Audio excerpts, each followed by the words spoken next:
aulas, a gravar as aulas, né? Para a escola mesmo, colocar numa outra plataforma. Se não me engano, o YouTube, tá?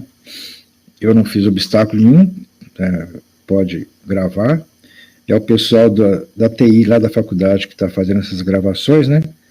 E colocando no YouTube, não sei sobre que forma, não me falaram não. Então, ela vai ficar disponível um tempo maior aí para cada um de vocês. Não ficar nesse sufoco de 14 dias do Canvas, né?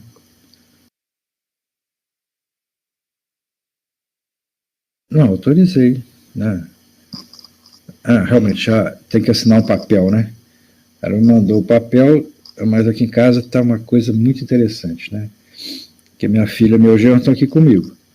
E os dois são professores de direito penal no direito lá de Ubá, né? E lá está no nosso sistema também. Então, está parecendo uma faculdade isso aqui em casa. Quando eu não estou aqui dando aula, tem um dando aula no outro notebook, tem outro dando aula no outro notebook, o computador que está conectado à impressora, toda hora estou ocupado, né? Por isso só que eu não assinei, mas eu concordo, né? Pode divulgar, não tem problema nenhum. Eu vou ver se hoje não vai dar, porque hoje à noite minha filha fica aqui o tempo todo, ela dá as 4 aulas do noturno, fica aqui o tempo todinho, ocupando o espaço aqui né, onde a gente transformou numa região de ensino remoto. Então está muito interessante, né? Aí de dia o pessoal fica todo mundo preparando a aula, de noite vai todo mundo dar aula, os dois, né? E eu vou dar minha aula nos horários combinados. E eles também nos horários combinados, né? Com a faculdade deles. Então tá uma verdadeira escola. Mas não tem problema não. Agora eu acho que eu vou, sei lá, porque tem que imprimir, escanear e mandar para ela de volta, sabe? Eu tenho que modificar um pouquinho o esquema aqui, porque está tudo me atrapalhado para usar a impressora para escanear, depois para enviar, mas eu vou dar um jeito aqui, né? Muitas vezes o cabo de internet fica direto no meu notebook, porque eu fico com medo do sinal cair, né, durante a aula, então conecto no cabo, não no Wi-Fi. E tem esses detalhezinhos, mas está tudo certo, tá? Eu não tenho obstáculo nenhum, não. É uma questão só de... Eu até mandei um e-mail para ela outro dia, falei, Cristina, pode liberar, não tem problema não fico esperando uma assinatura não, que eu não vou criar caso com isso jamais. Tá? Mas eu vou. A Cristina é bem burocrata, né? Ela quer um papelzinho de qualquer jeito. Né, Maria Clara? Mas tá bom, né? Mas eles devem estar gravando lá, né? Só não está colocando no ar porque não tem o meu papel. Eles devem estar gravando, porque eles não são distraídos assim, não, né? Não vai esperar um papel para gravar, não. Depois, se não, né, caso eu não concorde, eles não colocam no ar, mas como eu estou concordando publicamente, por e-mail, né, para a Cristina, já escrevi mais de uma vez o e-mail para ela que eu concordo e tal, acho que está tudo certo. Está claro. Não tem problema não. Muito bem. Então vamos lá. Assunto de hoje: antagonistas adrenérgicos. Tá calmo. Coloquei também 3 estruturas, né, representativas aqui: a fenoxibenzamina, a prazosima e o propranolol. Esse aqui da região beta, né, beta bloqueador, antagonista beta, e os de cá antagonistas de natureza alfa. Vejam que são sempre estruturas complexas, né, aromáticas, com aromaticidade, com carga elétrica através desse cloro, nitrogênio. Esse aqui é o velho bom propranolol, o protótipo dos beta-bloqueadores. Esse aqui, ó. Esse é o protótipo dos beta-bloqueadores. É um beta-bloqueador inespecífico. Ele bloqueia beta-1, bloqueia beta-2, então ele tem uso sim, né? Até hoje ele tem uso, mas tem algumas restrições importantes, o uso de propranolol. Tá? Então é isso que a gente vai divertir hoje, né? Essa parte toda aqui. E tem várias formas, né, de fazer esse antagonismo adrenérgico, que a gente vai procurar discutir com vocês na aula de hoje. Tá? Aqui o tradicional resumo de capítulo, né? É igual ao nosso livro-texto, não fiz modificação nenhuma. E descrevendo, né, o que esses antagonistas adrenérgicos fazem, né? Também chamados simpaticolíticos, ou seja, quebram a transmissão simpática, né? Como a interpretação literal da palavra. Ligam-se aos receptores adrenérgicos e travam o receptor, certo? E essa ligação ao receptor pode ser reversível ou irreversível. Ou seja, ele entra no receptor e não deixa a catecolamina chegar. Então ele é considerado, né, uma classe é considerada como bloqueador puro, né, do receptor. Mas tem outras situações que nós vamos discutir também, certo?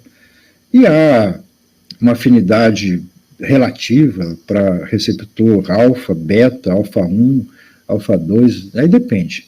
Depende do fármaco ser mais moderno, ser menos moderno. O que importa mesmo é que eu tenho uma boa quantidade desses antagonistas adrenérgicos com aplicabilidade no dia a dia. Muito direcionado para o sistema cardiovascular e respiratório. Tá? Bem direcionado. Nesse quadrinho ao lado, que mostra esses mais importantes, a gente pode ver aqui, ó, que nós temos aqui alfa-bloqueadores, não discriminando quem é alfa 1, quem é alfa 2, quem faz bloqueio dos dois, ó, tem essa relação toda aqui. Os beta-bloqueadores estão cá, ó, também não está discriminando nada, são apenas beta-bloqueadores. É uma coisa interessante que a gente pode observar. Esses beta-bloqueadores sempre terminam em LOL, ou LOL, ou LOL, tá vendo? Esse aqui que é LOL, mas a maioria é OLOL, Pindolol, Propranolol, Timolol, Nadolol. Sempre a terminação passa por esse LOL aqui, ó, tá? Dos beta-bloqueadores, que podem estar específicos ou não. Isso a gente vai ver durante o nosso encontro de hoje, né? E tem esses outros fármacos que mexem de uma outra forma. Ou eles afetam a captação, ou a melhor, a recaptação do neurotransmissor, né? No caso a noradrenalina, ou adrenalina, ou então interferem na liberação das catecolaminas. Né? Quando bota captação aqui, melhor dizer recaptação, né? Porque ela foi liberada e depois pode ter um fármaco que dificulta a recaptação, que é a maneira de fazer um feedback negativo do processo. Tá? Então isso a gente vai ver aqui com o tempo aqui, certo? Então, gente, essa aqui é a que nós vamos trabalhar aqui hoje, né? Então, esses bloqueadores aqui têm grande interesse na medicina cardíaca e na medicina pulmonar. Esses outros aqui têm um bom interesse também em manutenção, controle de pressão sanguínea. Tá? Então, é um assunto bem legal, bem interessante, essa série de fármacos aqui. Para a gente começar a estudar individualmente, é sempre bom lembrar essa tabelinha, que é uma tabelinha que, se o estudante assimila, né, esses principais efeitos dos receptores alfa e beta, facilita bem. Né? Então, sempre dei uma importância a esse resumo de efeitos, gente. Então, alfa 1 com a vasoconstrição, efeito agonista, né? Alfa 1 com a vasoconstrição, aí você vem lá do outro lado, direito, o beta 2 com uma vasodilatação, o alfa 1 à esquerda aumenta a resistência por causa da vasoconstrição, já o beta 2 tem uma pequena redução da resistência periférica, sabe? O beta 1 é cardíaco mesmo, né? Taquicardia, né? Aumento da força do coração, e mexe também na renina, certo? Aumento da liberação, quando eu penso em atividade agonista. Nós estamos estudando os antagonistas. Tá? Então, se eu colocar um antagonista beta 1, eu vou diminuir a liberação da renina. Certo? Se eu colocar um antagonista alfa 1, eu vou impedir uma vasoconstrição, dificultar uma vasoconstrição. Tá? Se eu colocar um antagonista alfa 2, eu vou aumentar a liberação de noradrenalina. Então, no capítulo que a gente está estudando, é o contrário do que a gente está vendo aí. Aí se eu colocar um antagonista beta-2, eu vou, por exemplo, dificultar uma broncodilatação. Tá? Então esse é um problema, por exemplo, de antagonista beta inespecífico. Ele pode mexer no coração, mas vai mexer também lá no pulmão.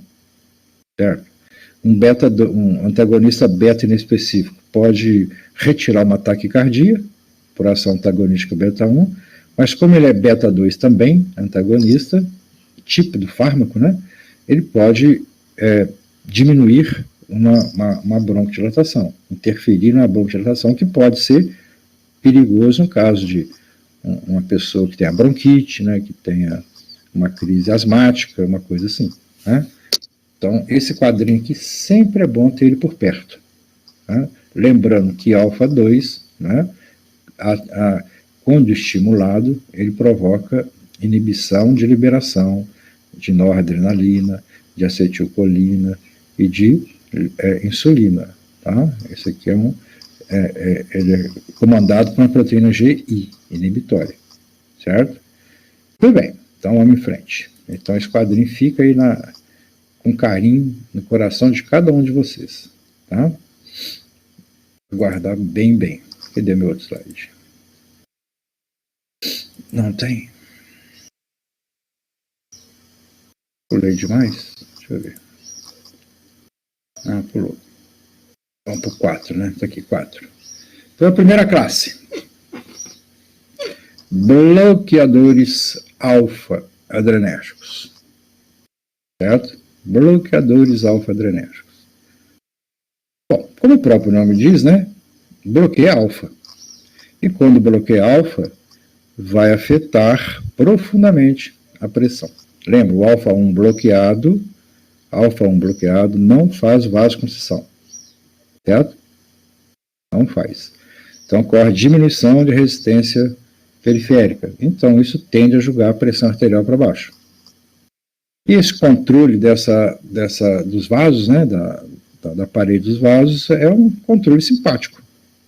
É a ação agonista no receptor alfa-adrenérgico. Ou seja, mais noradrenalina faz vasoconstrição, menos noradrenalina, menos vasoconstrição, e assim vai mantendo pressão. Certo? Então, se você bloquear um alfa-1, especificamente um alfa-1, né, vai ter menor resistência vascular. A pressão tende a cair. E para manter o fluxo sanguíneo pelo organismo, o coração responde com uma taquicardia. Certo? Essa taquicardia que também tem no coração é porque se você usar um bloqueador alfa inespecífico, né, ou seja, se você bloquear alfa-2, vai também começar a liberar a noradrenalina. Se bloquear o alfa-2. Né? A noradrenalina não vai conseguir agir em alfa-1, porque o alfa-1 vai estar bloqueado pelo fármaco. Mas essa descarga de noradrenalina tem uma interferência no beta-1. Então pode também induzir essa taquicardia.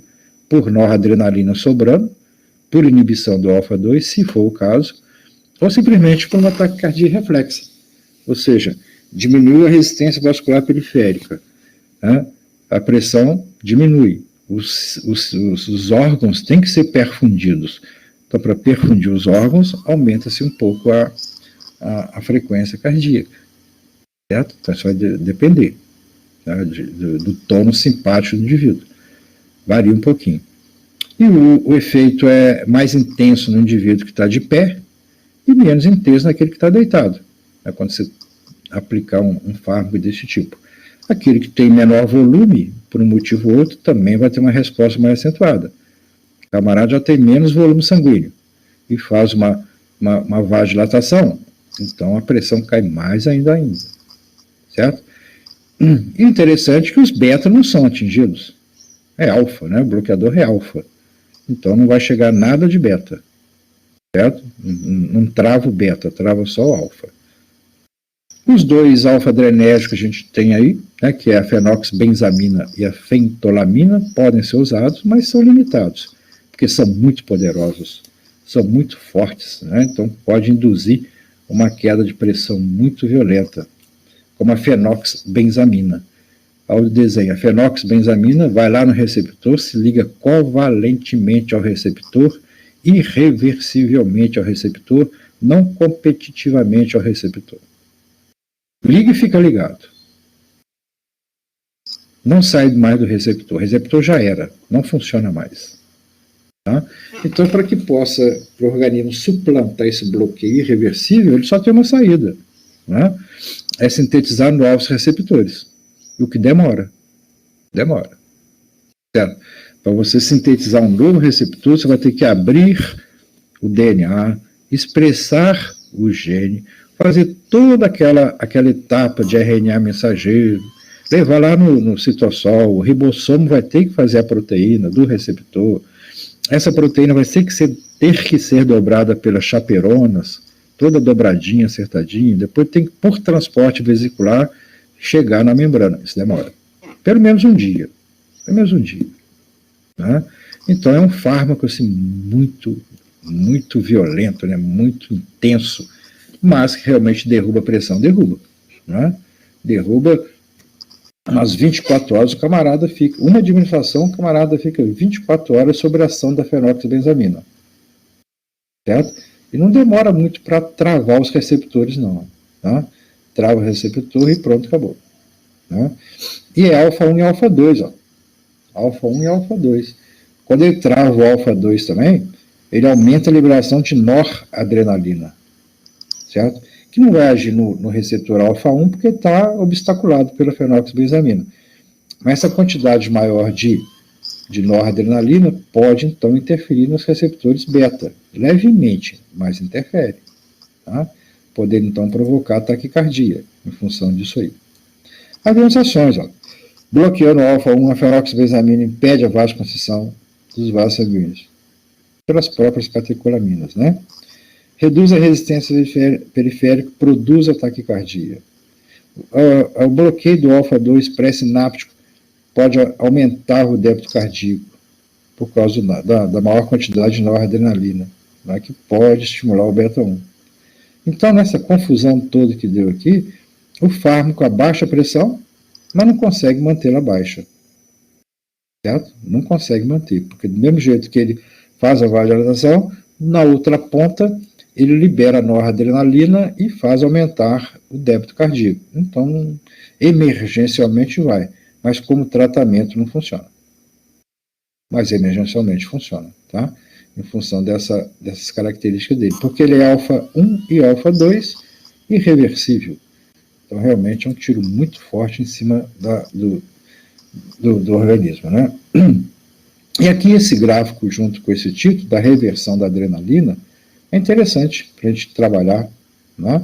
Ou seja, os bloqueadores alfa-adrenérgico revertem as ações agonistas da adrenalina. Tá certo, né? Não tem problema nenhum. Ele está bloqueado, vai ter que fazer isso mesmo. Então, a gente analisando aqui esse gráfico que está aparecendo aqui, ó, eu crescer um pouquinho, a gente entende bem isso aqui. Tá? Chegar mais para cá um pouco, para discutir. Então, o gráfico mostra o quê? Mostra esses três aqui, noradrenalina, adrenalina e o isoproterenol, que é um agonista beta puro, né? Só pega beta, mais nada. E comparando a pressão arterial com um controle, que não recebeu nada, e fez, um outro controle que fez um pré-tratamento com bloqueador alfa, antes de dar isso aqui, né? E um outro que fez um pré-tratamento com beta-bloqueador. E analisou o que aconteceu com a PA, a pressão arterial. Então, veja, o controle não tratado, né? Quando foi verificar a PA com o isoproterenol, ela baixou, porque o isoproterenol, ele é beta puro. Né? E uma ação beta é vasodilatação. Então, ele provocou essa queda aqui mesmo, certo? A epinefrina, no controle não tratado, quando aplicou a adrenalina, ela elevou a pressão aqui um bocado, por causa da frequência cardíaca. E a noradrenalina, por ser vasoconstritora lá no alfa-1, também elevou a pressão. Certo? É normal isso aqui, tudo bonitinho aqui. Aí tá. Aí você fez um pré-tratamento da pessoa com bloqueador alfa. E depois viu o que aconteceu com o isoproterenol. Não aconteceu nada, tá vendo? Ficou do mesmo jeito, igualzinho. Porque o isoproterenol é beta, não é alfa. Então, você fazer um bloqueador alfa, o beta está livre.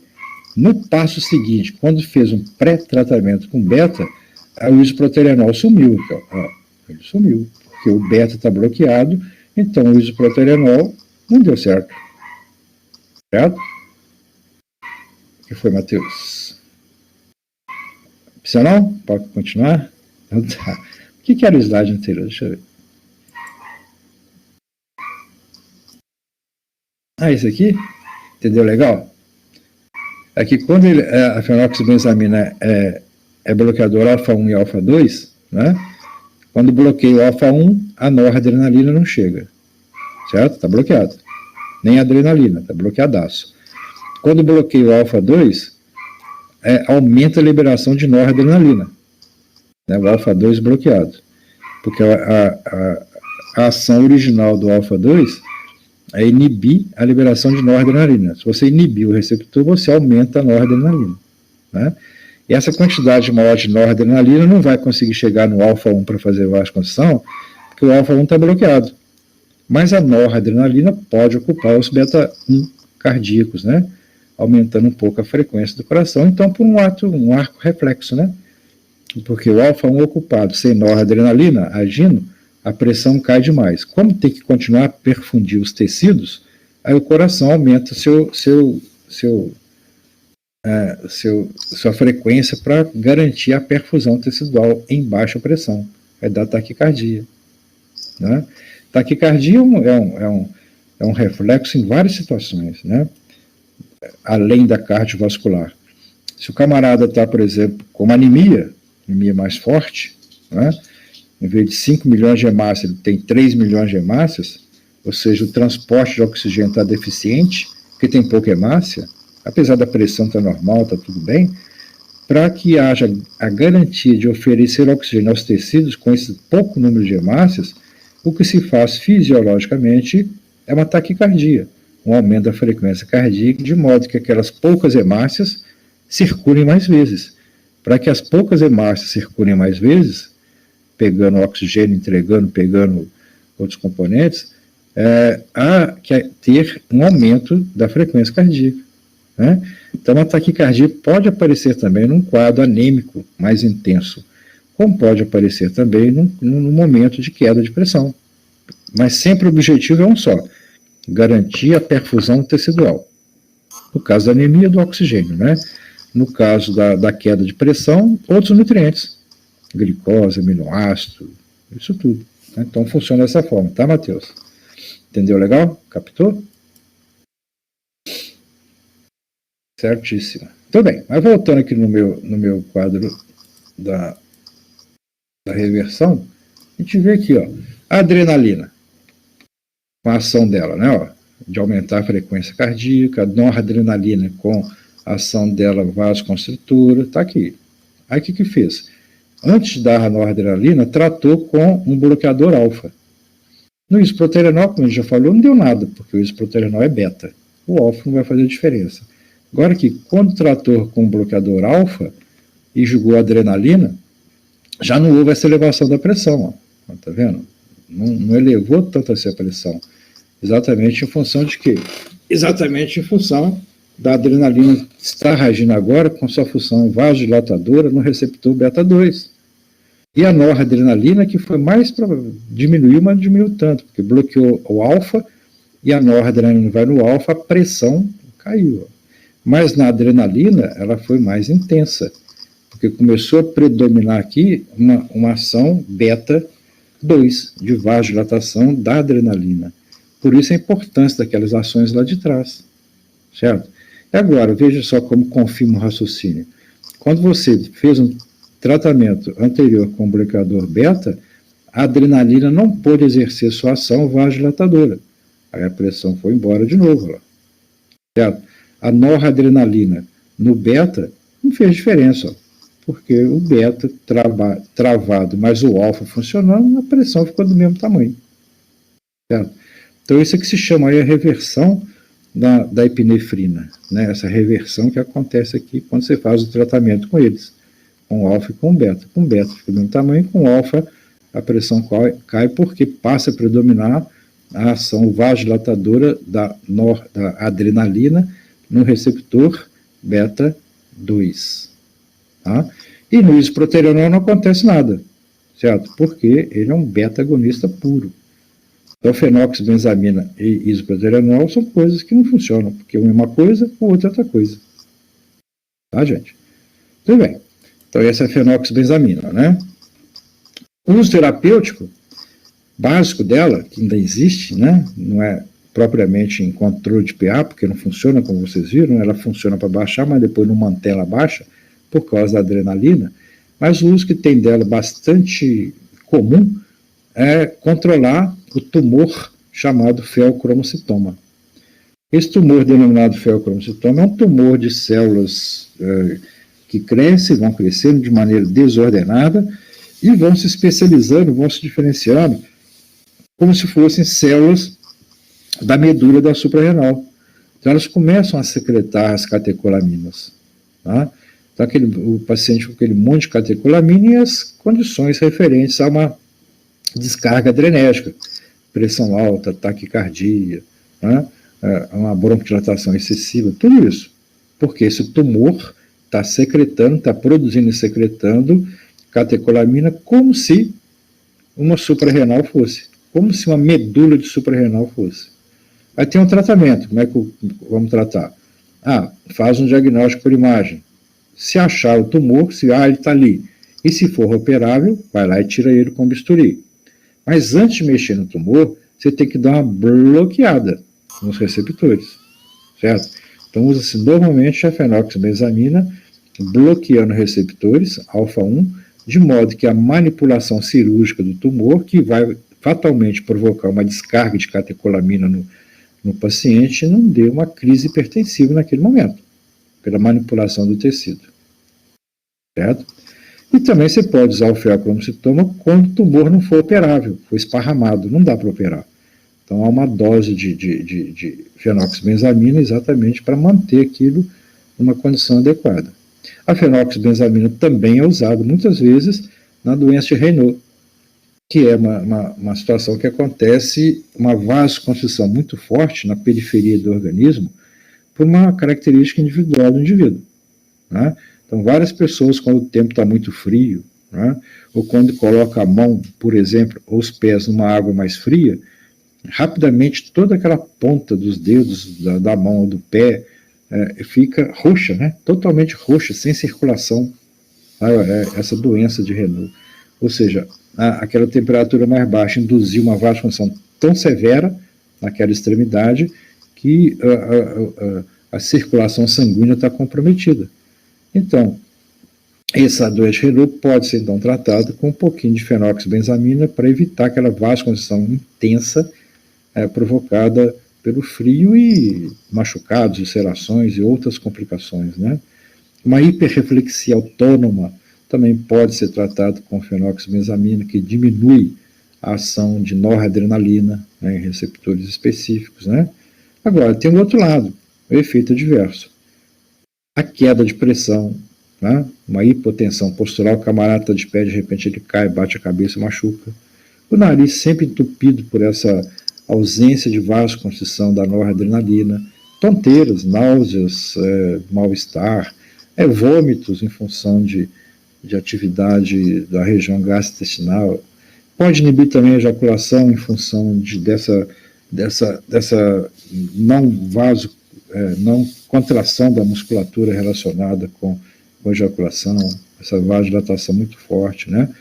A taquicardia reflexa em função dessa queda de pressão, baroreceptor identifica aquela queda de pressão e faz taquicardia naquilo ali. Se tiver um problema de perfusão no coração coronariano, não dá para passar fenoxibenzamina, porque a pressão vai cair demais, não vai conseguir alimentar o músculo cardíaco. Então ela tem as suas aplicabilidades, certo? Mas limitadas, bem limitadas, né? Ou seja, ela é bem específica. No feocromocitoma, na doença de Raynaud, umas outras aqui, tá. Né? Exatamente por quê? Porque ela é muito intensa, né? Muito forte o trabalho dela.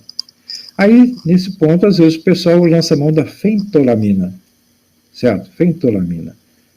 Ela também faz bloqueio competitivo, aliás, o bloqueio dela é competitivo, né, no alfa-1 e alfa-2, mas ele é reversível.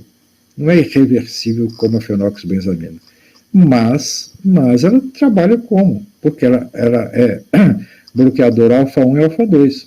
Então provoca queda de pressão postural quando o cara está de pé, faz a reversão da epinefrina, né, de pressão alta para pressão mais baixa, faz taquicardia, né, ou seja, é um bloqueio alfa-1, alfa-2. Então funciona do mesmo jeito, né? E quando essa taquicardia pode vir arritmia, né, um prolongamento do intervalo QT. Então todo mundo que tem um problemazinho de coração tem que tomar cuidado com esses bloqueadores alfa-1 e alfa-2 concomitantemente. A fentolamina também é usada no feocromocitoma, do mesmo lado, tá vendo? Mesmo lado. E alguns outros usos, né? Como, por exemplo, a retirada abrupta da clonidina, né? Um adrenérgico, pode ser também usado a fentolamina para tirar aquela crise hipertensiva, né? A ingestão de alimentos com tiramina, que vai ser precursor das catecolaminas, né? O camarada está com tratamento sobre mal, inibidor de mal, né? Exatamente para não fabricar muita catecolamina. O camarada vai num festival de queijo e vinho e come um monte de queijo e vinho, e queijos fermentados tem muita tiramina que pode ser a precursora das catecolaminas lá no neurônio adrenérgico. Então, come aquele monte de tiramina, faz aquele monte de catecolamina, e está com o inibidor da IMAL, então tem aquela descarga de catecolamina e pode ser aquele episódio hipertensivo importante, aí pode-se usar a fentolamina, certo? Antigamente era até usado como no tratamento da impotência masculina, o pessoal aplicava fentolamina diretamente no pênis, de modo a promover uma vasodilatação peniana, encher de sangue mais rapidamente e ter uma ereção. Mas isso usava isso aqui, ó, né? Antes do outro, como é que chama? Comprimidinho azul? Esqueci o nome dele. Antes dele usar muita injeção de fentolamina direto no pênis para fazer esse procedimento de dilatar e ter maior irrigação lá e provocar uma ereção mais duradoura, né? Mas ficava muito duradoura. O camarada ficava apertado, até que houvesse tempo necessário, cerca de 4 horas, para que houvesse a metabolização, a eliminação da fentolamina, o camarada ficava com aquela ereção. 4 horas. Nossa, mãe, ia ser doloroso, né? Quem se arriscava a fazer um negócio desse. Tudo bem. Agora vamos dar um cadiquinho, né? Vamos para esses mais específicos, né? Que foi os alfa não seletivos. Agora tem alfa-1 seletivo, né? E alfa-2 seletivo. Então esses dois aqui, fenoxibenzamina e fentolamina, são aqueles que pegam alfa-1, alfa-2, fazem um estrago danado, tá? Aí a evolução farmacêutica procurou alguns medicamentos que fossem mais específicos, seja para alfa-1 ou para alfa-2, certo? Essa aqui, ioimbina. Esse aqui é considerado um poderoso estimulante sexual, né? Porque é alfa-2, né? Vai provocar. Então, sabe essas garrafadas que o nego vende na feira, vende na praça? Ali tem um bocado desse princípio ativo aqui. Vende aquela garrafada para impotência masculina, potência sexual masculina, toma essa garrafada, um cálice por dia e sua vida mudará. E tem os outros efeitos, né? Esse antagonista alfa-2 vai também aumentar a liberação de noradrenalina, né? Isso não fala, né? Mas tem esses lances todos aqui, certo? Tem esses dois aqui, ó, né? A prazosina, que tem uma aplicabilidade também na emergência, né? Já que é um alfa-1 seletivo, não pega o alfa-2. Então vamos ver um pouquinho deles. Essa galera toda aqui, ó, prazosina, terassocina, doxazocina, tansulosina, alfuzosina. Todo mundo aqui, ó, é seletivo do alfa-1, certo? Alfa-1. São úteis na hipertensão. Lembre-se que fenoxibenzamina e fentolamina na hipertensão não funciona, não. Trabalha na doença de Raynaud, trabalha no feocromocitoma, mas para controlar a pressão alta não vai muito bem, não, porque é inespecífico, tá? Esses dois últimos aqui, ó, a tansulosina, a alfuzosina, são também da no tratamento da HPB, hipertrofia prostática benigna. Funciona, até um medicamento mais moderno, né? Mas até então esse aqui que era utilizado, exatamente porque provoca aquela vasodilatação, aquele relaxamento e facilita a expulsão da urina quando a próstata está grande, dificultando a saída da urina. Então eles têm até hoje tem tratamento com eles, apesar de ser alguns mais modernos, né, que a gente fala um pouquinho aqui na frente. Mas de qualquer jeito, sendo alfa-1, qual que é o efeito cardiovascular dele? É o de sempre. Diminui a resistência vascular periférica e a pressão arterial. Relaxa a musculatura lisa, arterial e venoso, né? É o efeito simpático na musculatura dos vasos, certo? Então, se há esse bloqueio, dá esse relaxamento mais duradouro dessa musculatura lisa dos vasos. Esse outro aqui, a tansulosina, tem o menor efeito na PA, porque ele é mais direcionado, né? É mais direcionado a um receptor alfa-1 específico, lá na região geniturinária, certo? Então, esses outros aqui são mais direcionados, são mais bem desenhados, então as alterações no débito cardíaco são menores, não, são bem menores, mas acontecem, certo? Acontecem essas alterações todas aqui nessas outras situações fisiológicas relacionadas. Bom, os indivíduos que têm a pressão alta tratado com esse fármaco não se tornam tolerantes. O grande problema é que eles podem diminuir a pressão muito fortemente. Então, o efeito hipotensor ortostático pode resultar num desmaio. Frequentemente resulta. Essa situação chamada de efeito primeira dose tem que ser minimizada. Diminui a primeira dose para 1/3 ou 1/4 da dose normal. Administra na hora que o camarada estiver deitado para dormir, uma coisa assim. Certo? Porque se der a dose inteira de cara para o camarada, ele vai cair. Ele vai cair. Certo? Em função dessa queda abrupta da PA que acontece em função dessa vasodilatação forte provocada pela inibição do alfa-1. E há também estudos que indicam que esses fármacos interferem para melhor no perfil das lipoproteínas e na glicemia, no paciente que tiver pressão alta, né? Então você não vai dar esse tipo de fármaco, camarada que não tem pressão alta, objetivando melhorar as lipoproteínas dele, não funciona. Ou seja, o camarada tem pressão alta, você pode tratar com desse aí, que pode trazer resultado benéfico nesses outros componentes metabólicos do seu paciente. Certo?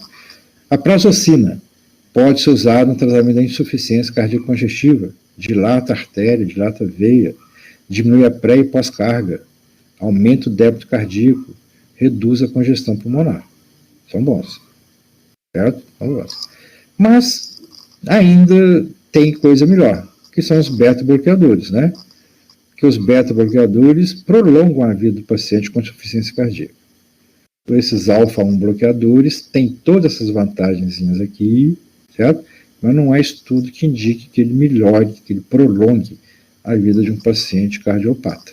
Então, por isso que o cardiopata sempre está sendo tratado com os beta em vez de tratar com os alfa, certo? E no caso da tansulosina, que também é um alfa-bloqueador, mas ele é mais específico. Tá? É o alfa-1A, que tem bastante dele na musculatura lisa da próstata. Então usa a tansulosina que bloqueia esse alfa-1A, certo? E isso interfere na força da musculatura lisa do colo da bexiga e da próstata e melhora a expulsão da urina, por esse relaxamento provocado pela ocupação específica do receptor alfa-1 da próstata, certo? Como ele está seletivo nesse receptor alfa-1, ele tem efeitos pequenos na PA, certo? Então o uso dele nessa hipertrofia prostática benigna é legal, porque não dá tontura, não dá desmaio. Então esse era o medicamento padrão ouro, até que chegou a finasterida, que inibe a 5-alfa-redutase, diminuindo a síntese de hidrotestosterona. Então esses são mais modernos, finasterida, dutasterida, são mais modernos do que a tamsulosina, mas esse aqui também ainda é usado, né? No caso da hipertrofia prostática benigna. Facilita a expulsão da urina, tá? Relaxa a musculatura lisa da região da bexiga e da próstata. Okay? Então, eles também funcionam bem nesse ponto aí. Como efeito adverso? Deixa eu nem falar, né? Então, todos aqui, ó. Hipotensão ortostática, camarada de pé, queda de pressão, pode cair, desmaiar. Taquicardia reflexa, por causa da queda de pressão. Vertigens, por causa da diminuição da oferta de oxigênio ao cérebro. Tá?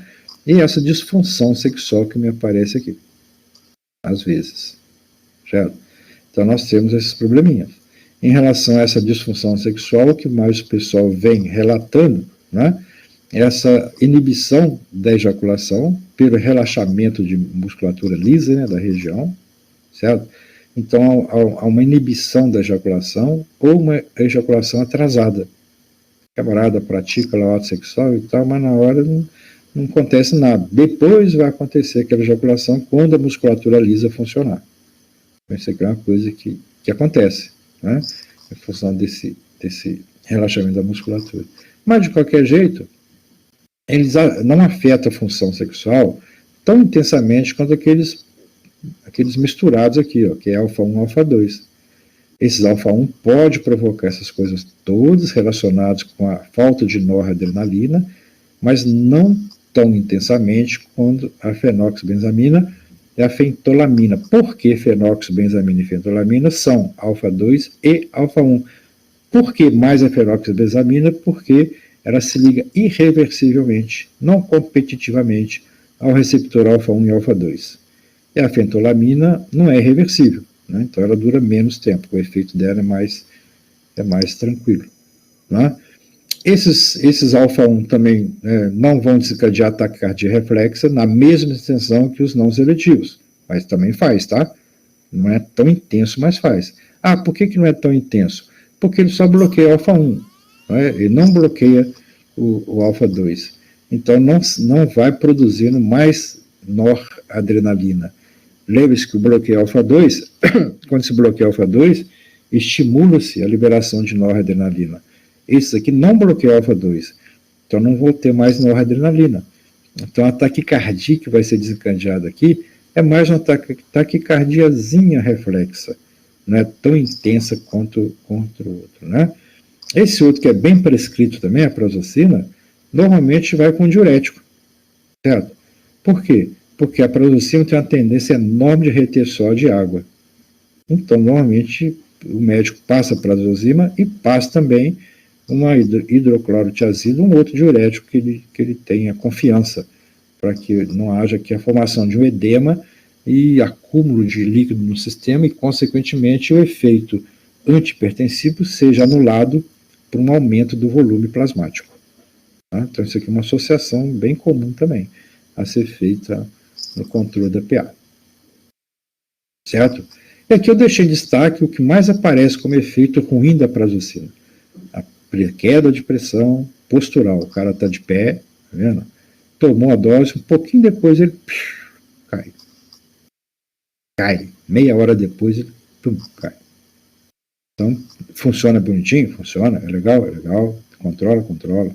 Mas sempre tem que começar com cuidado para ver o que vai acontecer, né, com aquele camarada para evitar essa queda abrupta da PA. E o desmaio, né, essa síncope que pode acontecer, pode ter efeitos previsíveis. Né? O camarada simplesmente apaga, estica aqui esse intervalo do QT, o camarada apaga nesse ponto aqui, simplesmente cai nessa queda, pode acontecer milhões de coisas. Né? Pode acontecer muitas coisas. Então, isso aqui tem que ser evitado a todo custo. Né? Então, há uma alteração aqui na região de nódulo sinatrial com a passagem desses intervalos e prolonga esse intervalo. Esse prolongamento leva, então, a síncope. Então, funciona, é um bom medicamento, é usado, mas com esse cuidado. Né? Se o paciente está numa crise hipertensiva danada, se já usou medicamento ABC, não resolveu, você interna ele e começa um prazossima para você chegar a PA dele no lugar, para você ter mais tempo de investigar o que está acontecendo com ele, com o seu paciente. Certo? Tudo bem. Aí eu coloquei aqui esse questionamento aqui para gente. Fechar esse assunto. Botei um texto. Os receptores alfa-2 estão expressos nos neurônios pré-sinápticos adrenérgicos, bloqueando a liberação de noradrenalina. É para isso que ele serve. Tá? Por outro lado, os receptores alfa-1 estão presentes nos vasos sanguíneos. É simpático, né? Provocando vasoconstrição ou, dependendo de dose, né, vasodilatação. Regula a pressão. Então, baseado nessas informações, eu perguntei, utilizando um antagonista alfa não seletivo, ou seja, ele bloqueia alfa-1 e bloqueia alfa-2, o que vai acontecer? Qual é o efeito que vai produzir na pressão arterial e também na frequência cardíaca? Aí pensa aí. Um minutinho para pensar. Alfa-1, alfa-2 bloqueado, o que vai acontecer com a PA e com a frequência, nesse caso?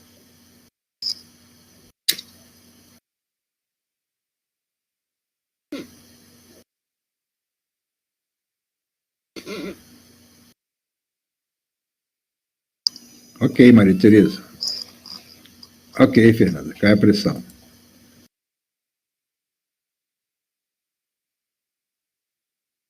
Falta a frequência.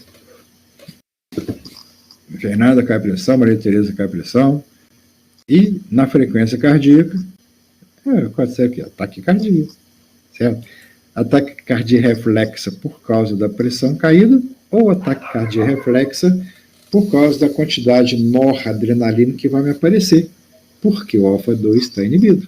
E isso, meninos, perceberam, pegaram a ideia, né, do que faz um antagonista alfa não seletivo na pressão e na frequência, certo? É isso mesmo, muito que bem. Captaram a ideia captada direitinho. Vamos em frente, ver o que tem aqui na frente. O que eu tenho na frente? A iombina. Ela é alfa-2 específico, seletivo do alfa-2. Certo? Estimulante sexual, impotência masculina, não tem comprovação científica. Melhora o fluxo, melhora, certo? Antagonista alfa-2 seletivo, né? Então, eu não vou ter noradrenalina, então eu vou... eu vou ter noradrenalina na região, então eu vou ter que melhorar o fluxo sanguíneo nessa região. Ou seja, isso aqui é meio linda, sabe? Meio linda. Então, aquilo que eu falei anteriormente, que as garrafadas que vendem em feira, por aí, tem muito de iombina. E eu andei reparando também que tem ioimbina, certo? Nesses troços que vende aí, como é que chama isso mesmo? Que vende para academia, para dar energia, que é termogênico, que é não sei o quê, que aumenta a força. Observe, se alguém tiver uso, eu tiver curiosidade, pega um desses suplementos, né? Suplementos que eles chamam, dá uma olhadinha na composição dele. Em vários você vai achar lá no cantinho a presença de ioimbina. Certo? Suplemento, né? Isso aí, Fernando. Vai ter lá a iombina. Então, o pessoal usa, sabe? Usa. Mas os efeitos colaterais que são significantes não estão lá, cara. Não estão lá. Certo? Pode fazer ansiedade, porque é alfa-2, né? Posso ter o quê? Posso ter taquicardia. Por que eu vou ter taquicardia? Porque inibe alfa-2, né? É antagonista alfa-2, vai ter mais noradrenalina. Vai aumentar a pressão, certo? Vai sobreestimular o camarada, vai botar o cara agitado por causa da noradrenalina, vai dar insônia, o cara vai se dormir demais. Pode ter pânico, alucinação, dor de cabeça. Efeitos sérios, né? Pode ter convulsão, insuficiência renal. A pessoa que tem doença hepática renal circulatória ou psicológico não pode usar esse negócio. Pode dar pânico. Então o pessoal às vezes usa suplemento com esse verniz que suplementa, beleza, é ótimo, é maravilhoso, mas lá não está escrito os efeitos adversos daquilo. Normalmente porque a iombina ela vem assim, dissimulada, como um componentezinho de uma fórmula. Então o pessoal tende a não dar importância, sabe? Então quem conhece alguém que usa algum tipo de suplemento, dá uma olhadinha na composição dele. Se tiver iombina, quer dizer, quantidade de iombina no suplemento, quer dizer que ali o camarada vai ter mais descarga de noradrenalina. Noradrenalina vai pegar, por causa desse componente que inibe o alfa-2. O alfa-2 inibido quer dizer liberar noradrenalina. Além de liberar mais noradrenalina, vai liberar mais acetilcolina, vai liberar mais insulina. Certo? Porque o alfa-2 ocupado inibe a liberação disso tudo aí. Certo? Quando você bloqueia o alfa-2, isso tudo vai aparecer. Ai, ai. Então o pessoal até gosta, né? Porque se eu bloquear alfa-1, eu vou ter mais insulina. Se eu tiver mais insulina, a insulina é um hormônio metabólico para fazer anabolismo, então mais insulina quer dizer que a musculatura vai crescer mais, o cara esquece dos efeitos outros, né? Da taquicardia, do pânico, né? da alucinação, numa dose mais alta. Então isso não presta. Resumindo, esse treino não presta. Tá? Isso é proibido em vários países. Vários países não se usa mais esse negocinho aqui. E na cultura popular está presente nas garrafadas contra a impotência sexual. Compre a minha garrafada e tome um cálice por dia. Verá que sua vida irá mudar. Isso é muito perigoso. Muito perigoso. E neste aqui eu coloquei um resumão. Olha que bonitinho, que eu achei num livro espanhol. Bom para estudar, viu? Muito bom. Dá uma limpeza no cérebro legal. Então começa aqui, ó. Antagonistas são aqueles que bloqueiam a ação dos neurotransmissores endógenos adrenérgicos e se classificam em beta-adrenérgico, alfa-adrenérgico. Nós estamos nesse trecho aqui. Mais à frente vamos chegar aqui. Aqui acontece, do lado de cá. Nós temos o bloqueador alfa-adrenérgico com as reações adversas do medicamento, RAMS, né? Reações adversas, no verdinho aqui. Ó. Primeira, pressão baixa, de pé. Segunda, taquicardia, vertigem, congestão nasal, disfunção sexual. É o que aparece aqui. Ó. Isso aqui. Todos ligados a uma vasodilatação muito intensa. Certo? Exemplo deles. Os de sempre. Certo? Peroxibenzamina, fentolamina, ela aqui. Ioimbina aqui, ó.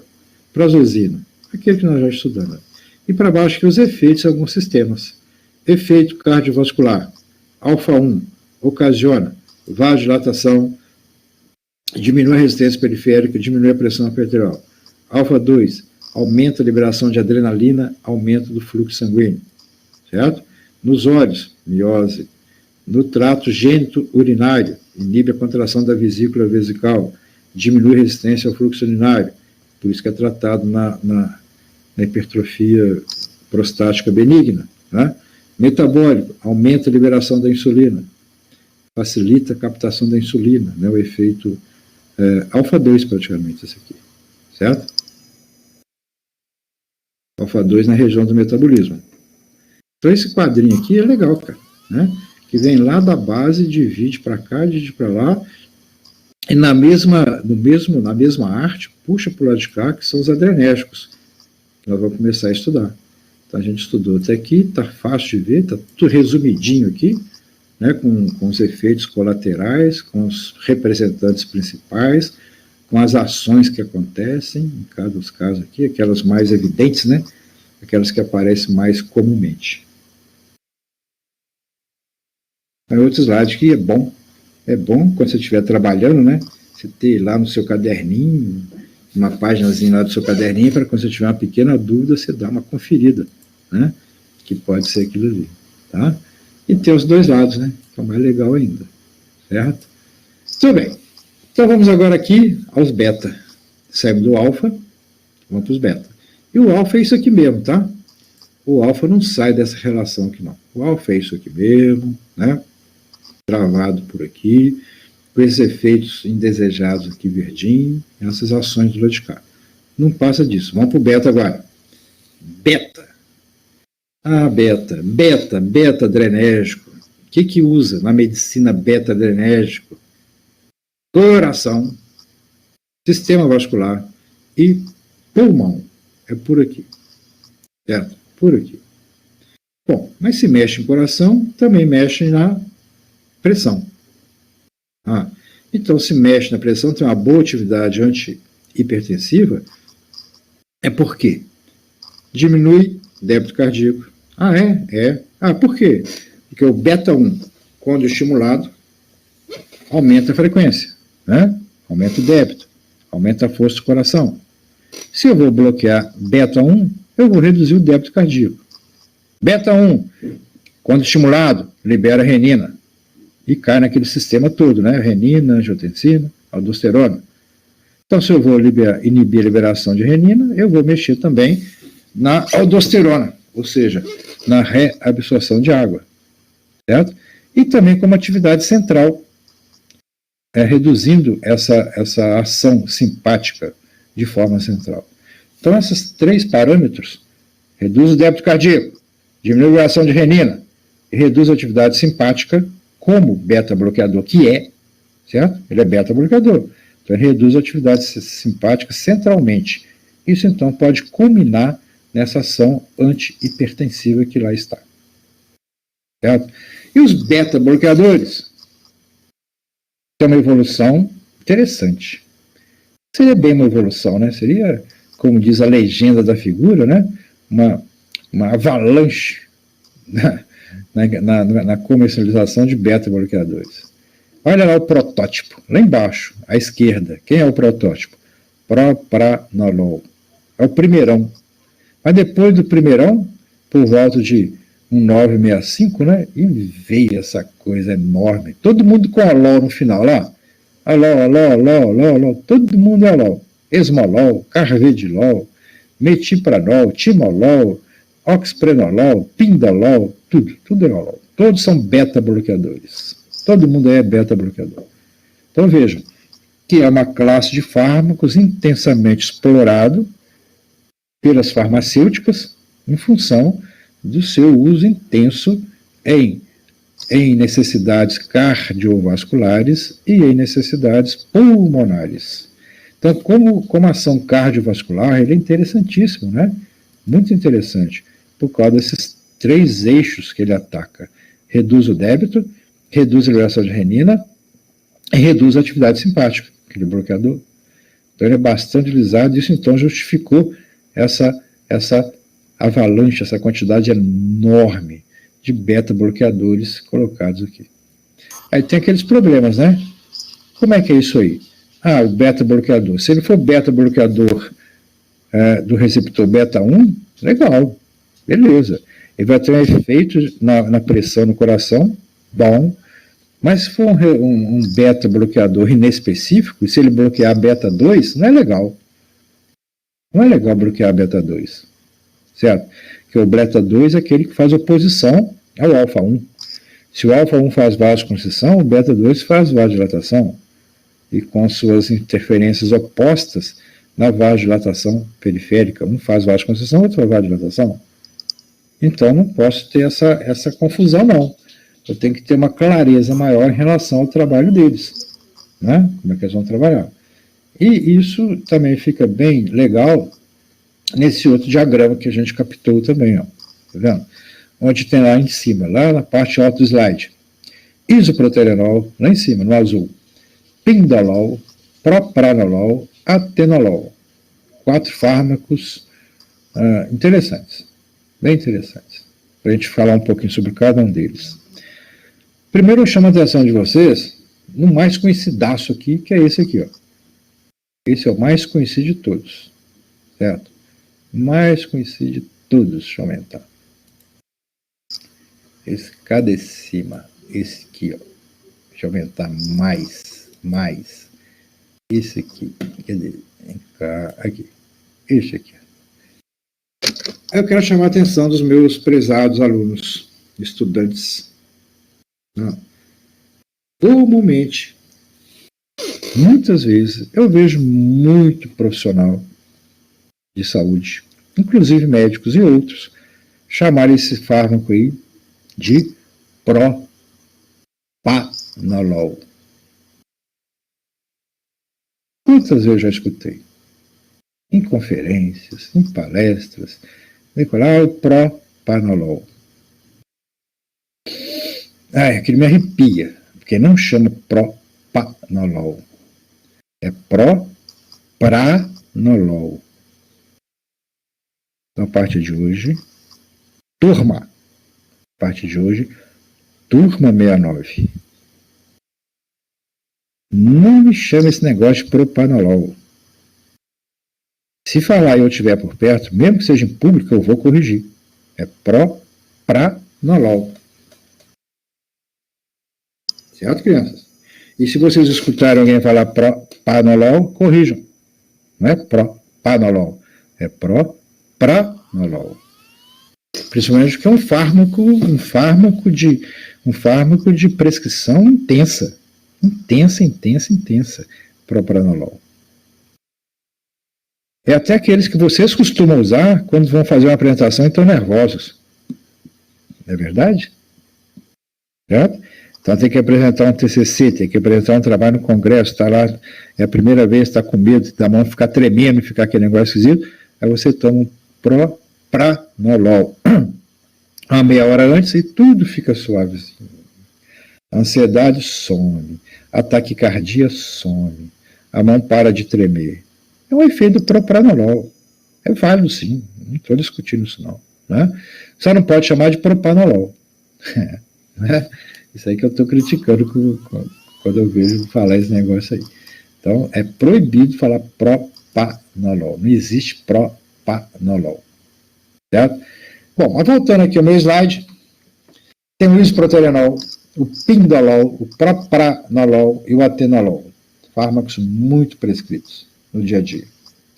O isoproterenol, vocês talvez se lembrem, é um agonista beta puro. Certo? É beta, ele só mexe com beta, e beta forte. É um beta puro, ele é cardíaco mesmo. Negócio dele é cardíaco. Ele pega beta 1 e beta 2 com a mesma intensidade, 100% em beta 1 e beta 2. Beleza? O vizinho dele aqui, o pindolol, ele é parcial aqui. É um agonista parcial beta. É um beta parcial. Ele pega beta 1 e beta 2, mas não pega 100%. Ele tem uma característica agonista e um pouquinho antagonista. Vejo que o isoproterenol dá a seta que é enorme, tá vendo? Interfere fortemente. Já o pindolol é um pouco. Ele é parcial. Ele faz um pouco. Não é tão intenso quanto o isoproterenol. É um medicamento bom, pindolol, que são esses agonistas com atividade antagonista intrínseca. Certo? Um agonista parcial. Ou, se preferirem, um antagonista parcial. Mas, de qualquer jeito, ele não provoca uma resposta tudo ou nada. É no meio. Ele estimula um pouco, mas não estimula tanto o beta 1 e o beta 2, dessa maneira. Certo? Então, a gente pula para o propranolol, com a sua estrutura aqui. Ó, tá? Todos esses é aromático, tá vendo? O propranolol é também beta, certo? Vai procurar um receptor beta, mas é antagonista. Ele freia, ele bloqueia o beta. Mas bloqueia beta 1 e beta 2, com boa intensidade, cara. Não é um isoproterenol, né, em termos de ação agonística, mas é uma ação antagonística, talvez uns 75%, nos dois. Então ele é inespecífico. Do mesmo jeito que ele evita taquicardia, ele evita também a broncodilatação. Isso não é bom. Isso não é bom. Inclusive há relatos, né, não sei se faz parte de lenda, acredito que não, de que uma pessoa, uma moça em Belo Horizonte que tinha bronquite, certo? Ou asma, não sei bem, não me lembro bem, aí foi tirar exame de motorista, foi para a autoescola e tal, treinou, mas estava muito nervosa, e o instrutor da autoescola orientou-a, praticamente prescreveu para ela, para tomar propranolol no dia do exame. Ela ia ficar menos ansiosa, o pé não ia tremer na embreagem, ia ser ia ter mais facilidade e tal, e ela acatou a prescrição do seu instrutor de autoescola. Pois é, acontece que ela era asmática, né? Ou tinha uma bronquite incipiente forte, e tomou propranolol, mais de um comprimido, e morreu, certo? Porque ela teve aquele bloqueio beta 2, não houve broncodilatação, teve aquela crise de bronquite forte, não sei bem porquê, e não houve como socorrê-la a tempo. Aconteceu. Então, não se prescreve, é proibido terminantemente prescrever propranolol ou qualquer outro beta-bloqueador inespecífico se a pessoa tem uma dificuldade pulmonar. É terminantemente proibido, não existe isso. Você só passa propranolol quando tiver certeza absoluta que não há nenhum comprometimento em relação a uma necessária broncodilatação. Verdade, Fernando. Certo? Verdade. Então, essa é a primeira coisa que vocês escutam lá no plantão pelo seu preceptor. Olha, não se prescreve propranolol para crise hipertensiva se a pessoa tiver, ou para ansiedade se a pessoa tiver um probleminha que seja pulmonar. Que vai bloquear a beta 2, não vai fazer broncodilatação, isso pode ser complicado. Pode ser complicado. Tá? Até que dentro do seu plantão lá no hospital, se a pessoa chegar lá com propranolol broncodilatação, você aplica uma adrenalina subcutânea, né, numa dose baixa, que vai estimular o beta 2, né, às vezes vai competir com propranolol no beta 2, afastar o propranolol do beta 2 e a adrenalina provocar uma broncodilatação. Beleza. Né? Na sua mão você tem ferramenta para salvar a pessoa. Se tiver adrenalinazinha lá por perto. Não é que normalmente tem. Mas isso acontece, cara. Isso acontece. Então, gente, cuidado com essas prescrições populares. Tá? Isso, para mim, era motivo mais do que suficiente para colocar propranolol e qualquer outro beta-bloqueador sujeito à retenção de receita, o que não é o caso. Não acontece. No Brasil é assim, o camarada vai na drogaria, vai em qualquer farmáciazinha que tiver por aí, compra um monte de coisa sem receita médica. Depois morre e não sabe por quê. Sabe? Morre e não sabe por quê. Ainda tem governante aí estimulando o uso de medicamento que tem mais toxicidade do que tudo. Então você fica assim, que país é esse? Né? Tipo, a gente vê por aí. Bom, mas estamos lutando contra, né? Uma luta danada, mas estamos lutando. E por último aqui o atenolol. Atenolol também é um antagonista. Antagonista beta. Aí veja aqui, ó. Quem é que está grande para ele? É o beta 1 lá, certo? Chega no beta 2, chega. Mas de leve.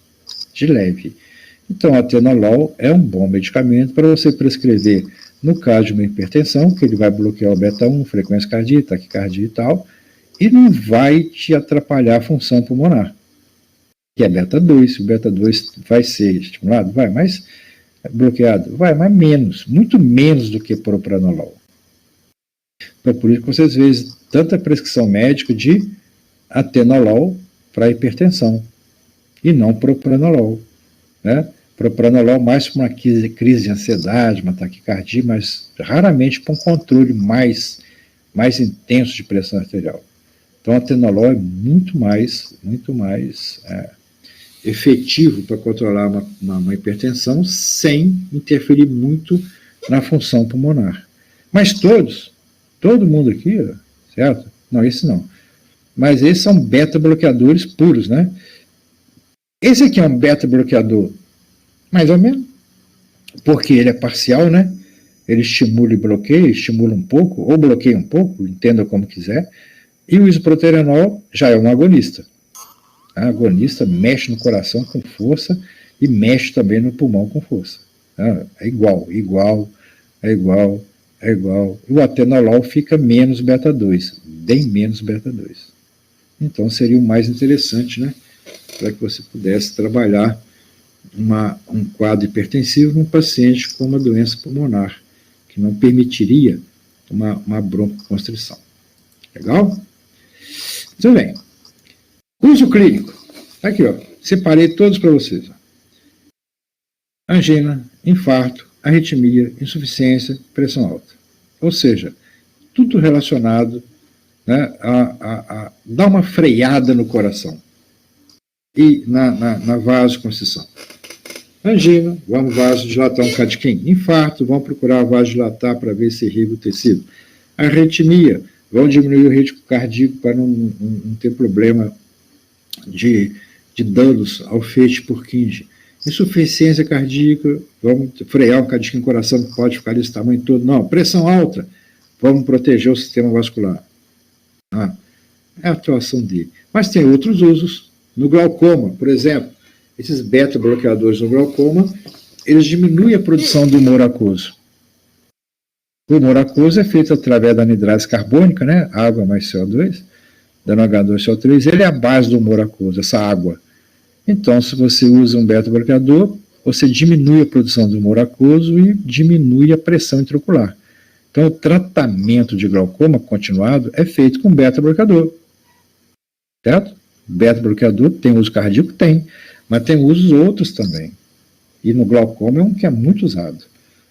A toxicidade de hormônio tireoidiano. Então, o camarada está com um quadro de hipertireoidismo, aquele monte de hormônio provocando aquela aceleração do metabolismo. Está dando toxicidade.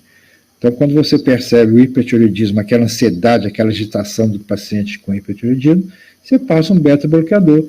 Você anula alguns receptores beta, principalmente cardíacos, para o camarada não ficar num estado constante de hiperaceleração metabólica. Funciona beleza. Quadros de ansiedade. Usa-se bastante propranolol, né, que tira taquicardia e também atua no SNC, bloqueando mediadores de ansiedade. Ou enxaqueca, até na velha em boa enxaqueca ele ocorre. Né, que a enxaqueca, lá no SNC, é bem caracterizada por um quadro de vasodilatação na região. Então, vasodilata muito no SNC, dá dor de cabeça. Substâncias mediadoras da dor escapam do leito vascular e vem aquela dorzinha de cabeça enjoada, chamada de enxaqueca, né? Às vezes com aqueles pontos brilhantes, aquela dor forte. Então, eles protegem. Por exemplo, o propranolol é usado para enxaqueca. Ele é usado nesse caso, porque ele beta-bloqueia o beta-2, não dá a vasodilatação e a crise de enxaqueca demora a acontecer novamente. Usa, né? Esses tremores por excesso de atividade de catecolamina, certo? Excesso de atividade muscular, esse tremor muscular típico, né, de alguns males aí, por excesso de catecolamina, também pode ser controlado por um beta-bloqueador, certo? Um antagonista do beta-adrenérgico. Então tem bastante uso, não é só cardiovascular. Então por isso que são fármacos bastante prescritos no dia a dia por vocês. Procure entender bem os bloqueadores beta. Procure entender direitinho. Vocês vão prescrever bastante isso aí. E o seu paciente vai te agradecer, que você vai te retirar deles uma série de sinais, sintomas que incomodam. Né? Enxaqueca incomoda pra caramba, ansiedade, glaucoma, uma arritmia, Deus me livre uma arritmia, certo? Pressão alta, não dá para viver com pressão alta. Então, trate com carinho esses beta-bloqueadores, tá? Aqui colocamos alguns para vocês, ó. Não seletivo, aqui, ó, todo mundo aqui, ó. Propranolol, tá vendo? Encabeçando a lista, todo mundo aqui é perigoso, certo? Porque bloqueia beta 1 e beta 2. Tá? Beta 1 seletivo, opa, esse aqui salva o pulmão, certo? Tá lá atenolol, certo? Acebutol, tá lá o practolol, todo mundo aqui, ó. Então, sempre dá preferência ao beta 1 seletivo, né? Você não quer mexer lá na região de vasodilatação. Tá? E tem beta 2 seletivo, com a butoxamina. Mas isso aqui não tem aplicabilidade nenhuma. Bloquear beta 2? Não vejo. Existe, sim, né? Mas eu acho que é muito mais para pesquisa do que como um fármaco propriamente dito. Eu nem consegui achar o nome comercial de butoxamina. Então, acho que ele ou não tá liberado para comercialização ou só para efeito de pesquisa mesmo. Mas esses aqui são muito comuns, muito comuns. Qualquer um deles aqui, tá? O atenolol, muito prescrito. Propranolol, muito prescrito. Tem muita utilidade para o seu paciente. Bom, saindo disso aí, eu tenho outras características. Né? Por exemplo, eu posso ter fármaco que não mexe no receptor, e mexe no neurônio noradrenérgico do sistema simpático.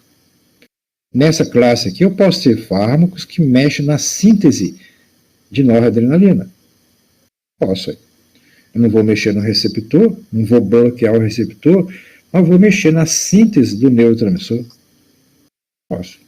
Posso ter a metiltirosina, que inibe a enzima tirosina hidroxilase, que é a primeira enzima que vai começar a fazer a catecolamina, que vai começar lá atrás a sintetizar a dopa, depois dopamina, depois faz a noradrenalina e a adrenalina. Então posso inibir o começo dela. De qualquer jeito, eu estou diminuindo a quantidade de catecolamina, estou diminuindo o efeito da catecolamina.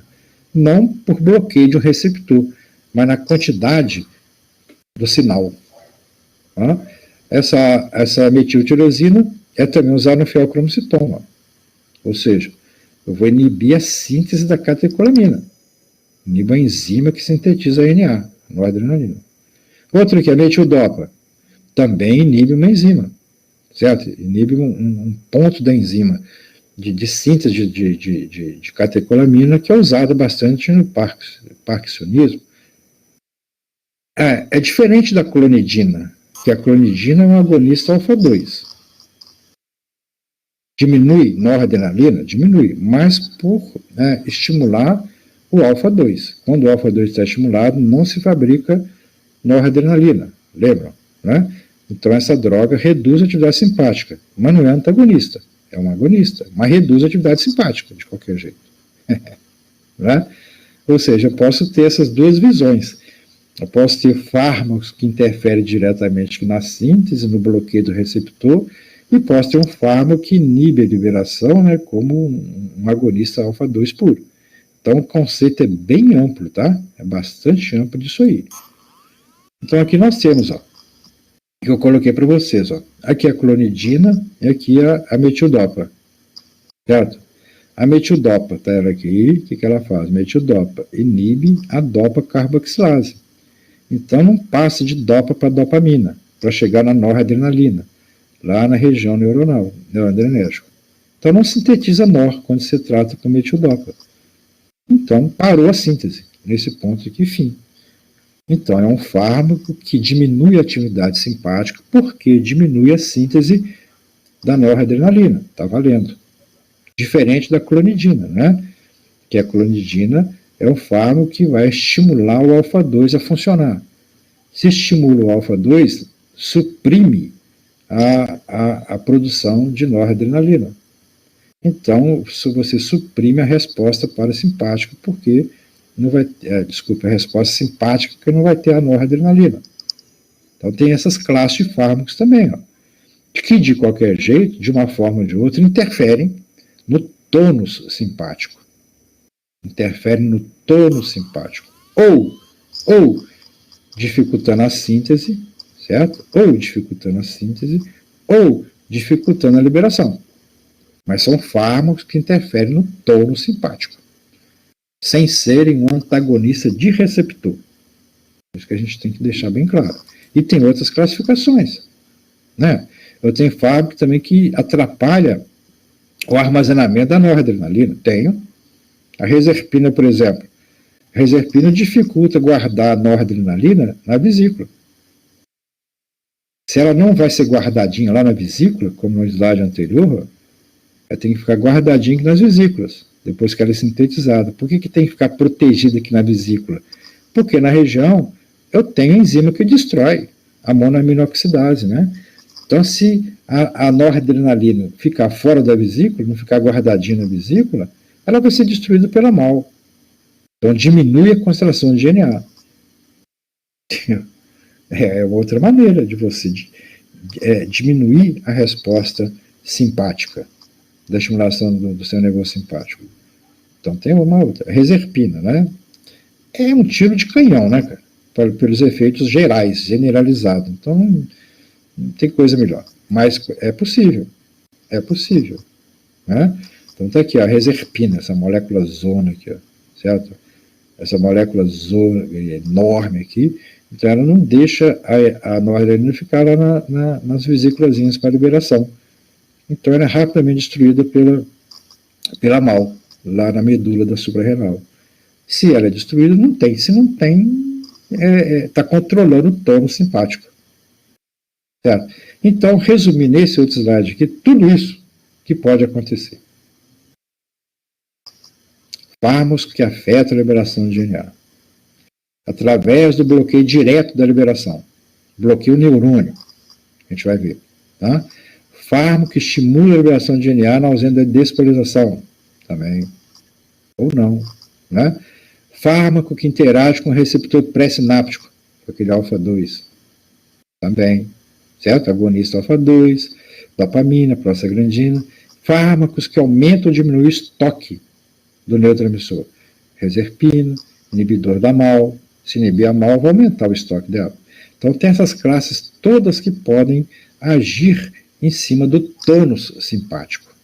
Isso que a gente tem que deixar bem claro para vocês. Esse aqui, por exemplo, a guanetidina. A guanetidina, quando usado como fármaco, ela prende as vesículas. A vesícula está lá, fabricou noradrenalina, está lá repletinha, mas na presença da guanetidina, certo? A vesícula não libera a noradrenalina. Se não libera a noradrenalina, não tem tônus simpático. O tônus simpático é inibido. Tá vendo? Tem um monte de forma. Várias e várias formas. Como a seguinte aqui. Ó. O que eu tenho na seguinte? Uma ação indireta de um fármaco que estimula o sistema nervoso simpático. Como a anfetamina. A anfetamina tem anfetamina sintética, né, derivada de catecolamina, né? Estimula o SNC e 10 compostos aqui que são muito contrabandeados, né? A metanfetamina, também chamada SPID, o MDMA, metileno, metanfetamina, também chamado êxtase. Então, isso aqui são drogas de abuso, né? E são drogas de abuso porque as anfetaminas, elas agem nesse ponto aqui, ó, né? Inibindo a recaptação de noradrenalina ao mesmo tempo que facilita a liberação de mais noradrenalina. Ou seja, resumindo, as anfetaminas aumentam as catecolaminas, de um modo geral. Noradrenalina, adrenalina, dopamina, aumenta. Inibe a recaptação, deixa sobrar mais aqui na fenda e aumenta a liberação. Então, são simpático-miméticos, de ação direta. Ou seja, não pega o receptor, aumenta a quantidade do neurotransmissor. E seus efeitos colaterais. Uma descarga noradrenérgica, uma descarga adrenérgica, tudo isso tem seu efeito. Que no caso dessas liberações, é principalmente em cima do neurotransmissor dopamina, né? E serotonina, que estão ligados ao prazer experimentado pelo organismo. Mas vem também essas outras catecolaminas. E as catecolaminas vão fazer seu efeito de estimular os receptores. Fazer o quê? Outro que trabalha dessa maneira é o inibidor da enzima, monamina oxidase. Ó. Tá aqui. Como é que é normal, o processo normal da noradrenalina? É liberada, liga aqui o receptor, uma quantidade excessiva é recapturada para manter o pool, certo? E uma quantidade dessa que é recapturada é destruída pela monamina oxidase. Normal isso, fisiológico, sem problema. Certo? O tônus fica mantido aqui, ó, pela recaptura, certo? E o excesso destruído pela monamina. O que faz o medicamento que inibe a monamina? Aumenta o fluxo, tá vendo? Ou seja, libera, é recapturada, não vai nela, porque ela está inibida, inibida, e volta e fica uma quantidade maior circulando de de catecolamina, no caso aqui é noradrenalina, certo? Que colocou-se até alguns dois fármacos relacionados com a inibição da MAO-A e da MAO-B, são duas isoenzimas que cá tem. Então, dessa forma, essa aqui é uma estratégia também para você aumentar a catecolamina, inibidor de MAO. E quando fala catecolamina, lembre-se, é adrenalina, noradrenalina, é dopamina, todas são catecolaminas. Tá? E todas são neurotransmissores que têm seus efeitos no sistema nervoso simpático e também no SNC. Tá? Olha esse outro aqui que compara a anfetamina com a cocaína. Já avisando aqui que é proibido, ó, certo? Proibido. Mas as duas aqui. Olha só como é que funciona um e o outro aqui. É uma anfetamina, uma bolinha, muito usado por caminhoneiro, muito usado em festas.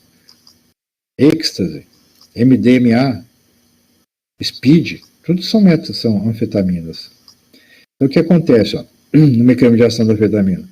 Ela é colocada, né, o neurotransmissor é colocado, que é o neurotransmissor, tá? Exerce o seu efeito e uma anfetamina bloqueia essa ação de recaptação, fazendo com que ela circule mais na região, ó, circule mais. Vai circulando, a recaptação dela está inibida por uma anfetamina. Circule mais. Um pouco vai lá para dentro, pode voltar, mas ela vai circular, aumenta demais a concentração de catecolaminas. Esse é o princípio, essa é a mecanismo de uma anfetamina.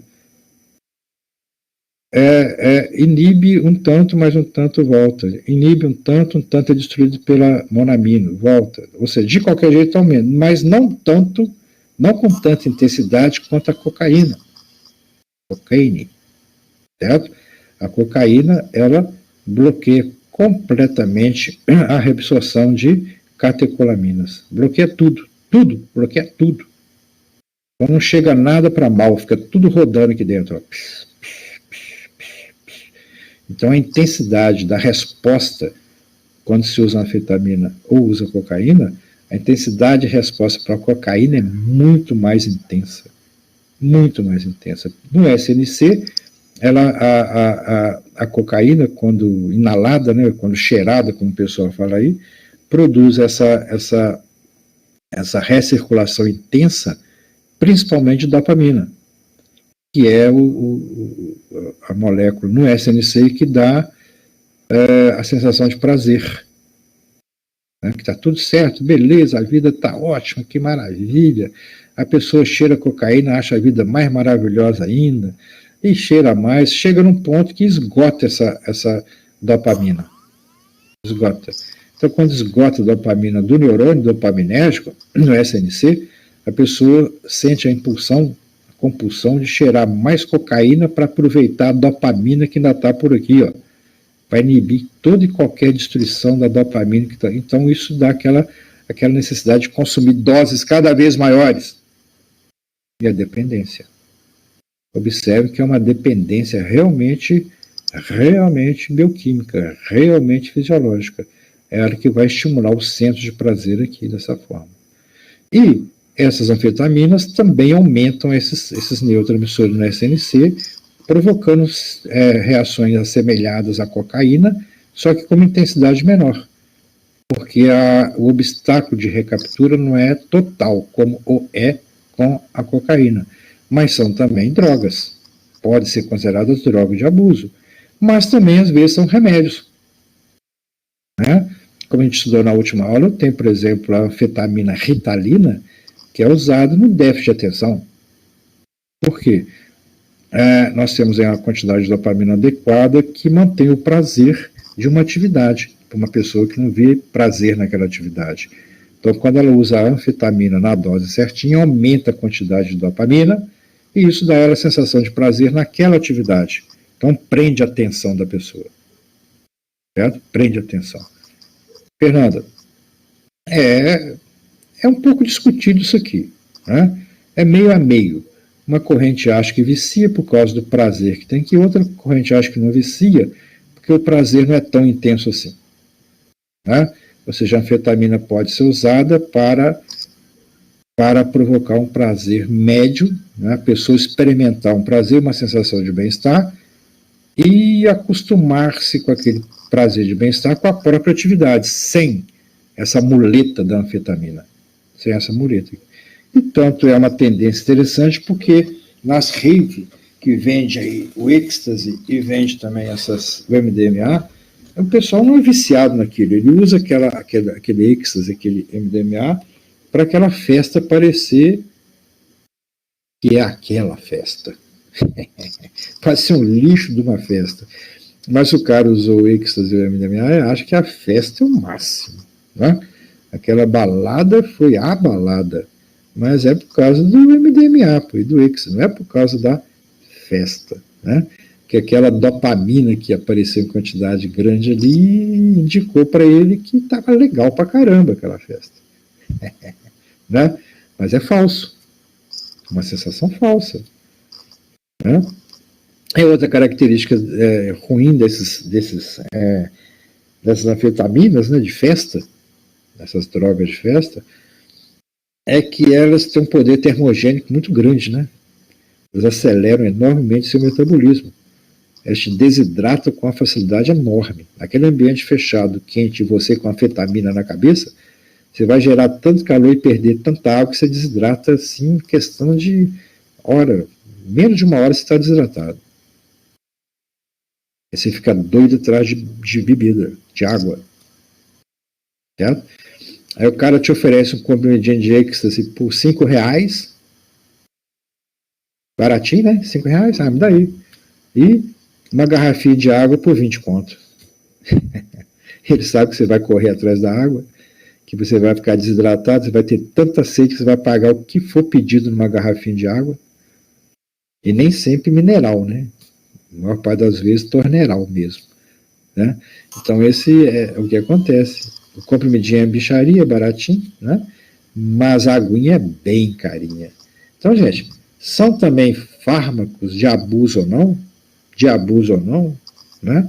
Que aumentam a atividade simpática. Está aumentando a atividade simpática e está bloqueando uma região aqui, dessa forma. Tá? É um fármaco dessa forma. E então esses medicamentos que inibem a recaptura da noradrenalina, então posso ter essa aplicabilidade. Né? Recapturar a noradrenalina é um mecanismo importante para terminar a ação dela. Certo? Então, se eu inibo essa recaptura, eu vou prolongar a ação dela.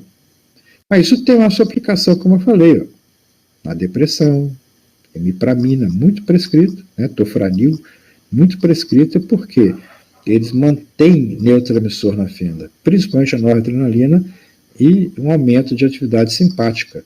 Então é interessante, há fármaco que se baseia nesse princípio, não tem problema nenhum, zero problema, sem ficar criando casos com isso, posso ter isso, sem ficar bolado com isso, tá? Basta entender como é que funciona. Aí nesse slide que a gente percebe como é que isso funciona, direitinho. Então aqui está as vias todas, ó, as vias todas que podem acontecer nesses fármacos. Aqui o precursor, ó, tirosina, que a gente usou na aula passada, ó, tirosina, certo? Está lá, ó. Vai começar a síntese da noradrenalina a partir dela. E aquelas etapas todas, né? Dopamina e tal. Eu posso travar ela aqui, ó, travar a síntese dela. Ó. A metiltirosina. Para ela aqui, ó. Beleza? Um ponto. O inibidor da monoaminoxidase, ó. Inibe a monoaminoxidase, então sobra mais noradrenalina, que é a mal que é capaz de destruir. Certo? A reserpina não deixa a noradrenalina ir para a vesícula, então ela fica exposta a mal. Né? Depois que ela funcionou tudo direitinho, foi lá para a fenda e começou a ocupar seus locais adequados, ela pode ir para um agonista alfa-2, ó. Pode ocupar aqui, certo? Então, um agonista alfa-2 diminui a liberação de noradrenalina. Certo?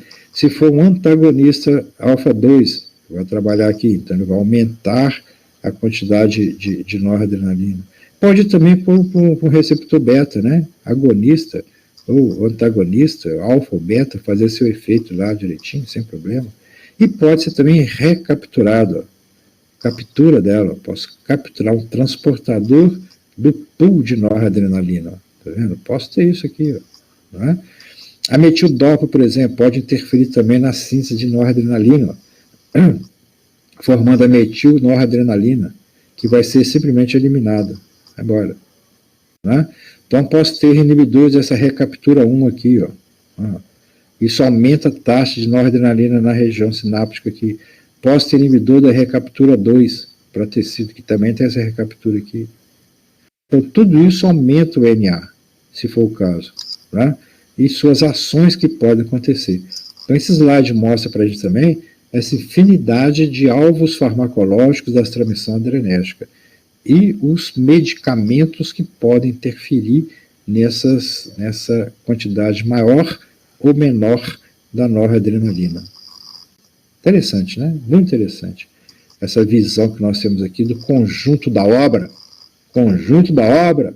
Então tem fármaco para aqui, tem fármaco para aqui, tem fármaco para aqui, tem fármaco para recaptura, tem fármaco para síntese, tem fármaco para destruição.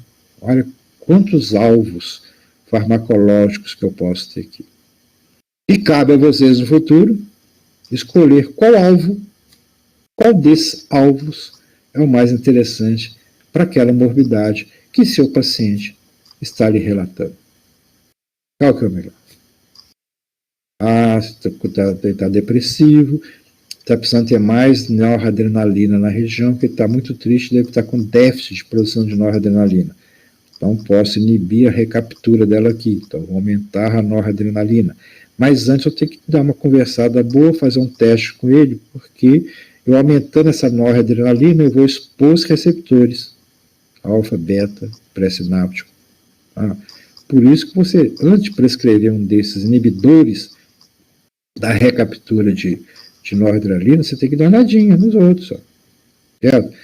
Imagina se o paciente seu, que você foi inibir essa recaptura de noradrenalina, foi um camarada que está tendendo ao hipertireoidismo.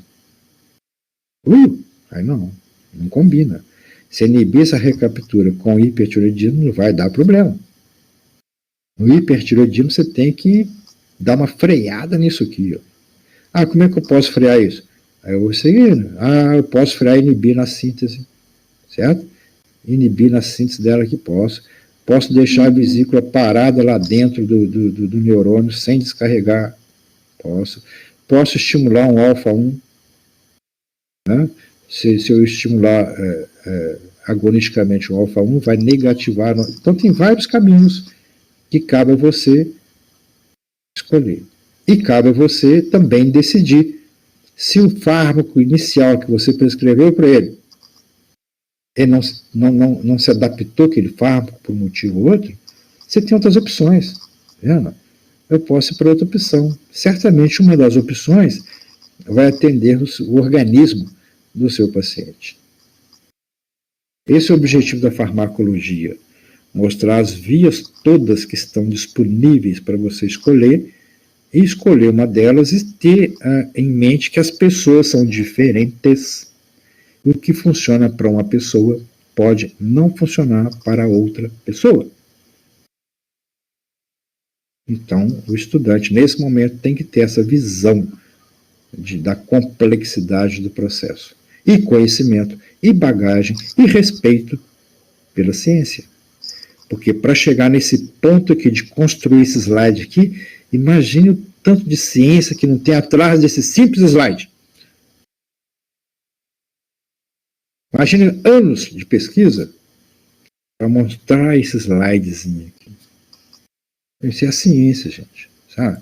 E tem que ser respeitado o tempo todo. O tempo todo. É o iluminismo. Que também o ministro do STF, Barroso, falou do iluminismo. O Brasil precisa de iluminismo, precisa de ciência. Nós estamos caminhando para o obscurantismo a passos rápidos. E aqui aquele último slide, se não me engano, 35, que fala dos beta-adrenérgicos. Certo? Classifica em alfa, a gente já viu, e beta, do lado de cá. Os efeitos indesejáveis, os RANs, reações adversas dos medicamentos. RAM, reação adversa ao medicamento. Está aqui, ó. dos beta, né? Beta bloqueador. Bradicardia, extremidade fria, broncoconstrição, tristeza, fadiga, insônia, né? O ramo mais comum desses beta bloqueador. Eles se classificam aqueles que vão para o coração e aqueles que vão fazer outros efeitos, conforme aquele slide lá atrás. Glaucoma, toxicidade de hipertireoidismo, certo? Tristeza, ansiedade, e aqueles do coração, e os outros. Certo? Vamos lá, efeito no coração, tudo isso aqui, ó. Diminui o gasto cardíaco, diminui a demanda de oxigênio, diminui a pressão arterial, é cardíaco. Certo? No pulmão, aumenta a resistência de via respiratória, isso que ele ocasiona. O beta-bloqueador, tá? Bloqueador, resistência da via respiratória. Lembre que o agonista dilata, né?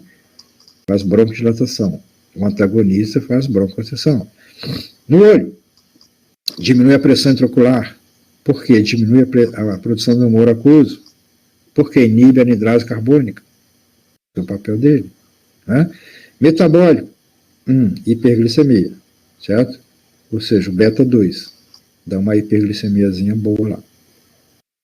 Então, esse slide aqui, eu faço a mesma colocação do slide anterior. Não é isso que eu quero, não. Já diminui mais um bocado. Aí. Esse slide aqui, ó. Fala assim, foi só um slide construído. Construiu o slide com um monte de quadrinho, corozinho, ficou bonitinho, né? Bem arrumadinho e tal, né? Bem simpático o slide. Mas imagina tanto de conhecimento, de trabalho, de balcão de laboratório, quantos milhares de pesquisadores não ficaram horas com a barriguinha encostada no balcão do laboratório para chegar anos depois, termos essa quantidade de informação aqui que possibilitou a produção de vários fármacos que podem ser colocados em várias situações, né? Em vários alvos, com várias atividades, para que pudesse trazer benefício para a humanidade. E treinar um profissional que fosse capaz de entender isso tudo. Porque a farmacêutica monta isso tudo aqui, monta esse critério tudo aqui. Mas depois da farmacêutica montar isso aqui, tem que ter um profissional na rua, de cara com o público, para aplicar isso tudo aí, que é o médico. Certo? Que vocês estudam, vejam essa sequência toda aqui para aplicar essa ciência aqui em benefício daquele que procurou você, pedindo ajuda por um motivo ou outro. Tá? Então a medicina consiste em identificar a doença e tratar a doença. E tratar a doença, quase todas as vezes, passa por um conhecimento farmacológico firme, com pilares firmes, com pilares profundamente enterrados na sua bagagem completa, para que você possa exercer um bom trabalho. Não ficar aí falando bobagem, né? Bobagem. A cloroquina é boa, a cloroquina é... isso aí que me revolta. Político falando de fármaco como se estivesse falando de marca de chocolate. Tá? Fármaco é uma coisa seríssima, para chegar nessas conclusões aí. Porque, meninos, deixa eu ver se não tem mais slide mesmo, acho que não tem não, acabou. Então, gente, era isso que eu queria falar com vocês today, tá? Se alguém quiser colocar alguma situação, este é o momento. Tem um ponto que não entendeu. Reafirma a importância dessa parte de entendimento dos bloqueadores, beta principalmente. Lembre-se que o alfa, a gente estudou o alfa, mas o alfa é fenoxibenzamina, fentolamina, é felcromocitoma, é uma lenda popular da iombina, mas o beta-bloqueador é beta-bloqueador. É importante. É importante. Espero que vocês tenham entendido também o fenômeno, o mecanismo de ação do pranolol, que de vez em quando vocês usam, Espero que tenha entendido o mecanismo de ação da Ritalina, que de vez em quando alguns de vocês usam, sua prescrição médica. Espero que tenha entendido o mecanismo de MDMA, de êxtase e de cocaína para nunca usar esse trem. Certo? Nunca usar essas coisas aí. E a interferência profunda que eles fazem na fisiologia da gente. Esse era o meu objetivo. Ok, gente? Então, mais obrigado pela atenção de vocês. E na quarta-feira próxima, nós vamos trabalhar o capítulo dos anti-inflamatórios. Aqueles que inibem a síntese dos eicosanoides. Aqueles que inibem a síntese ciclooxigenase 1, ciclooxigenase 2 e outras ciclooxigenase menos comuns. Tá? Um assunto também legal, que vocês também vão prescrever demais da conta. Anti-inflamatório, antitérmico, analgésico. Isso também é demais. Tá? Então vamos entender como é que funciona na próxima aula. Ok, Tereza, muito obrigado pela atenção de vocês. Ok, Marcelinha. Então até quarta-feira, se Deus quiser. Boas noites para todos vocês. Certo? Ok, moçada. Eu vou sair, tá?